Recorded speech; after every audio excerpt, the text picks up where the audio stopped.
Hello guys, welcome to my channel. I've made several videos about Arabic on my channel, sharing some study resources, methods, comparing them with other languages, and even making some travel vlogs in Arabic. Then I realized I've never talked about my Arabic learning journey, where there actually are a lot of stories full of passion, adventures, struggles, and reflections. Arabic for me is not just a language where I can pronounce this or that word, talk to people, or discuss my level. It marks a transforming period in my life. It is a new adventure, a new mindset. I can say it's an experience that made me grow and become who I am today. In today's video, I would like to share with you how I learned Arabic with details of my stories in different learning periods and different countries. If you like this video, don't forget to click like and share.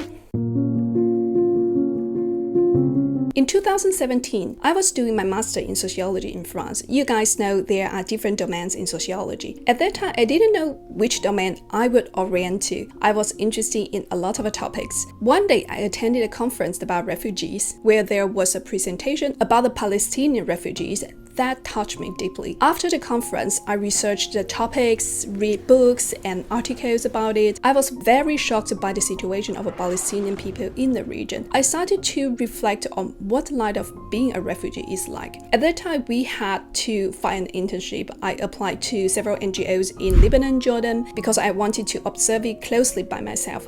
But most of the posts required a decent Arabic level, which I had zero. I didn't get accepted. That was the moment I realized the importance of learning Arabic if I want to work in the domain. Then I did my internship at the research center in France. I discussed with my supervisor that I wanted to work on Palestinian refugees for my master thesis, and she told me that this domain is very crowded and it's difficult for me to assess the field work. Then I started to think about other related topics, maybe about Maghreb immigrants in France, which was also quite crowded. I remember at that time we had a lot of discussion about the Syrian refugee crisis in Europe. Personally and academically, I don't agree with this term, but it was the main public debate at that time. I started to search on the topic and didn't see a lot of research about Syrian refugees in France. Then I was like, it may be an interesting topic. The first step was to assess the field work. So I found a volunteering job in the local association that helped Syrian refugees, where I met a lot of Syrian families. The obstacle I had at that time was I didn't speak any Arabic. A lot of people just came to the country and can't speak French. It was difficult to communicate with them. If I want to do research on this population, I have to speak Arabic. The translation is not reliable.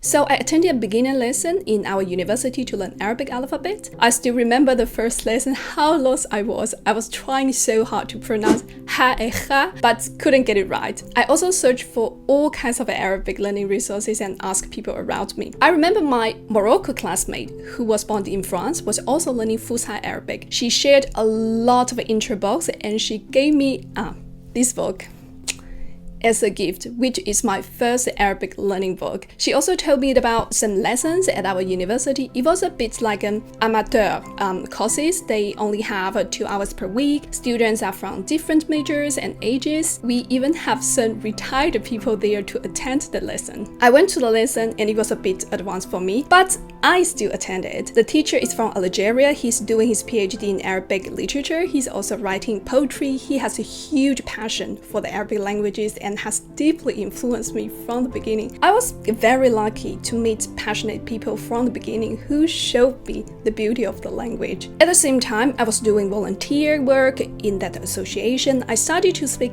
short sentences and words with Syrian people I met there, which made them very happy, and they were all happy to teach me things and correct my pronunciation. I met some women there. They invited me to their house, just saying, Yalla, just come eat with us, we will make you delicious Syrian food and we can teach you Arabic. In return, I offered to help them with French. It was just a spontaneous idea, but it became my most special and unique method of learning Arabic. Since then, I've been studying Arabic consistently, finishing one book and then moving on to the next. Every week, I schedule visits with different Syrian families, bringing my book so we can study together. Most of the women didn't have a high education level, but they were very eager to learn French and practice with someone. This also became my research field work in a unique way through language exchange.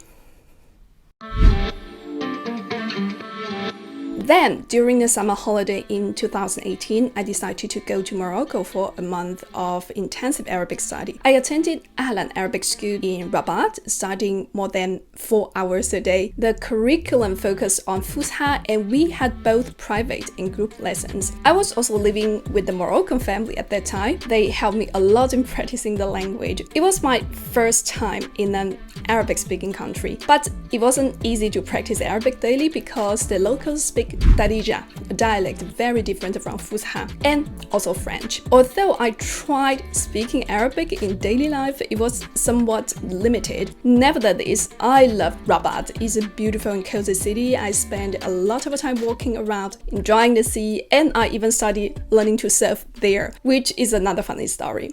When I returned to France, my Syrian families were amazed at my progress in Arabic. I was happy that I could understand them better and better. It was the final period of my master's program, and I was busy writing my thesis. I also conducted interviews with some Syrian people, mostly in French mixed with Arabic. The life stories I collected deeply touched me. Some families had lived happy, decent lives, but were forced to leave their homes due to the conflict in Syria. They experienced forced displacement with children in different cities and countries. They faced situations of death, violence, poverty, and discrimination. While transcribing the interviews word by word, I often cried alone in my room. We usually think of ruins and wars when we mention Syria, but from their stories and memories, places like Damascus and Aleppo are full of beauty and perfume. It was heartbreaking to see people forced to leave their beloved places, perhaps from that time, even though I've never been to Syria. I felt a deep nostalgia for the country. I was psychologically engaged and even went through a period of depression dealing with all this information. It took some time to rebuild some emotional distance. I also made up my mind that I had to learn Arabic to a very good level to understand these stories better. I appreciate how resilient these people are when they face the most difficult situation and how they are trying to build a new life in a new country. Every time I have met some challenges in my life, I would think of my friends and their stories. It was really a huge source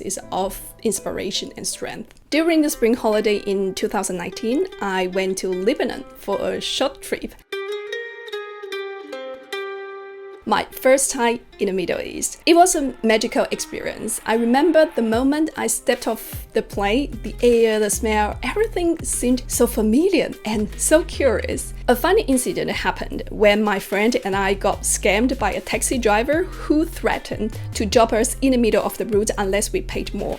I argued with him. In my broken Arabic, I was trying, but eventually we safely reached our Airbnb without paying extra fee. At the Airbnb, I met a French-Lebanese couple. The guy was doing his PhD and teaching at Saint Joseph University. The girl was an artist and they were incredibly welcoming. They took us to many nice places, meet their friends, and we even traveled to different cities together. At that time, I got the idea to study Arabic in Beirut because I really liked the vibe of the city. However, they advised against it. They explained that Beirut is expensive, has lower living standards, and because people there are polyglots, they would prefer speaking French or English if you don't speak a decent Lebanese dialect. It's not ideal for practicing Arabic. Then they mentioned that some international friends had learned Arabic in Tripoli, Trablus, where people mostly speak Arabic, but is also a very conservative city. I then contacted a language institute in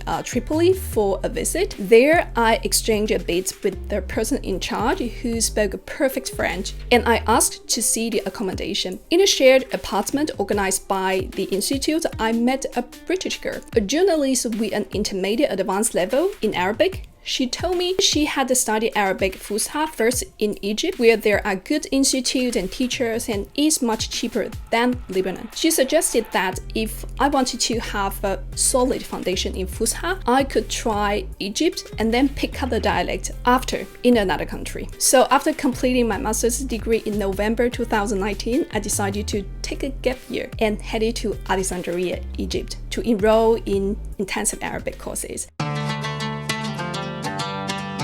My plan was to stay there for 1 year. Egypt was such an adventure, chaotic everywhere, but that's its charm. I chose Alexandria over Cairo because I wanted a less crowded environment and I love sea. At a school organized accommodation, I shared a room with 2 Taiwanese classmates. During my first week, I got food poisoning. It was rainy and cold and I felt miserable. I was like, what the hell I'm doing here? My roommates reassured me that this was a common experience for newcomers and that I would get used to it. Once I recovered, I studied my lessons, which included 3 hours of Hausa and 2 hours of Egyptian dialect each day. As I learned more Egyptian dialect, I found it easier to converse with locals who were incredibly welcoming and curious. They were particularly amused to see a Chinese person speaking their language, often offering me free food, drinks, or discounts, joking that I have a dam khafif, light blood, which means funny in Arabic. I also received a few humorous marriage proposals and made many new friends. In a funny twist, I registered at the Goethe Institute in Alexandria to learn German. I was anticipating future research in Germany. It was so funny to discuss in Arabic with my classmates during German lessons, a truly multicultural experience. Then COVID happened. I was very worried about my family. Initially, we thought it was a distant issue, but as it spread globally, I faced some discrimination on the streets with kids mockingly calling me Corona. I was afraid of going out. We ran out of masks. In April, as the situation worsened, the school transitioned to online classes. Then I was not sure if I would go back to China, to France, or stay in Egypt. After discussing with my family, I decided to go back to China. It was such a hassle. At that time, the situation was calmed down inside China, but it was very strict to enter the country. We had to do 14 days quarantine in the hotel before going back. I panicked over a low fever during travel, but thankfully tests were negative and I completed the quarantine without issue. Back in China, under strict pandemic control measures, I continued studying languages mainly from home, sticking to online lessons with my Egyptian teachers. I also wanted to pick up the Syrian dialect to prepare for my PhD, so I bought some PDF books and started to learn it by myself. With my knowledge in Fusha and Egyptian dialect, it was not difficult to pick up another Arabic dialect. The funny part was that I mixed the Egyptian accent with the Syrian accent at the beginning. Through practice, my accent gradually became more distinctly Syrian. I discovered tandem language partners and connected with several Syrian students, one studying Chinese in China, another studying French in Belgium, and another studying English in Egypt. At that time, except for my online lessons, I was chatting with a different person several hours per day. This period of intense language exchange felt like a true immersion, and I effectively learned the Syrian dialect without leaving China. Then I applied for scholarships for my PhD. I got rejected and felt very lost. I even started to see PhD programs about the Middle East in China and other countries. Then I kept trying and finally got a very good one in a very good institute. Some people commented under my videos and say, oh, she was always lucky. Actually, I got rejected a lot of times in my life. I would keep trying and I prefer to not to mention too much about a hard time. Upon returning to France and beginning my PhD, I visited my Syrian families again. For the first time, I felt completely at ease, understanding and expressing myself in Arabic in real-life situations. That was a really amazing feeling. I met more and more families. I made interviews in Arabic, transcribed and translated. That was the moment when I felt I had finally achieved the goal that had once seemed so impossible. It really marked a milestone in my academic and personal journey. Then, during the summer holiday of 2021, I landed a language internship at IFBO in Amman, Jordan, which is the French Near East Research Center. This time around, my classes were focused on intermediate and advanced Arabic, especially on topics related to research. I found a place to stay through Airbnb, and my host was a Jordanian girl who was learning Chinese, a perfect match. Since she had lived in China for a while, she had a passion for Chinese language and culture. We had so much to share. She took me to the best knafish, shawarma, and feta in town, and we explored the local markets together. We quickly became best friends, speaking only Chinese and Arabic daily. It was an incredible exchange, not just of language but also of cultures and perspectives. My time at the institute flew by. The language lessons were very intense, covering Arabic literature and sociological topics like urbanism in Amman, situation of Palestinian refugees, gender inequality, and the situation of minorities. I was thrilled to be able to learn about these topics in Arabic, discuss them with friends, and observe them firsthand on the ground. That was the last time I took intensive lessons in an Arabic country. Now I'm still learning Arabic, but to be honest, I don't progress a lot in Arabic because of my university duties, my thesis, and my channels. It's very difficult to invest as much time as before to study a language. I'm sorry to say that because you guys often know me as a polyglot, someone very consistent and driven in learning languages. But I did make some choices to shift the focus of my life. Maybe now I don't have time to improve my language skills, but I believe that language learning is lifelong. I still have some daily routines, chat with my Arab friends, consume content in Arabic, and maybe one day I will do another intensive course like before, maybe in Syria, inshallah. Looking back, what learning Arabic brought me is more than a language. It has been a gateway to experiencing an entirely different world. It has allowed me to immerse myself deeply in the emotional landscape of another culture. In my life, I read Arabic literature, listen to Arabic music, and it was enjoyable to catch the beauty and sensibility of them. I cook and eat Levant dishes often. I'm obsessed with the real shawarma and tabbouleh. I'm into the debate of which region makes the best kebab, which is somehow the sparkling part of life. It also became a part of my identity. Then I connected to its people. I gained friendships and also families. There are some Syrian families I'm very close to here in France. They are like my own family. I'm alone abroad, but I found a home away from home with Syrian families who have taken me in as one of their own. I enjoy Eid, Ramadan with my families. I attended their engagement parties, marriages, birthdays with food, dance, music. They are also my community. I also want to mention the spiritual world, Islam and the Quran. For me, it's not about religion, but philosophy, the way to perceive the world and others, and the way to live in which gratitude, empathy, peace are essential. I fundamentally changed my point of view toward it after learning Arabic and exchanging deeply with my Muslim friends. I realized how many stereotypes and misunderstandings people have before even trying to understand what it is about. I see more and more nuances when it comes to Arabs or Arabic culture from the common representations we got. And learning Arabic is a growing path. It was the most difficult language I've ever learned. I used to cry because of the frustration and hardship, but now when I look back, it was all worth it. I can't imagine how a small spark from that conference has brought me so far now. If you want to start your Arabic learning journey, you can check out this study guide video where I provide detailed learning resources and methods. If you like this video, give me a like and share it. Let me know what you want me to talk about in the next video. See you in the next one. Bye!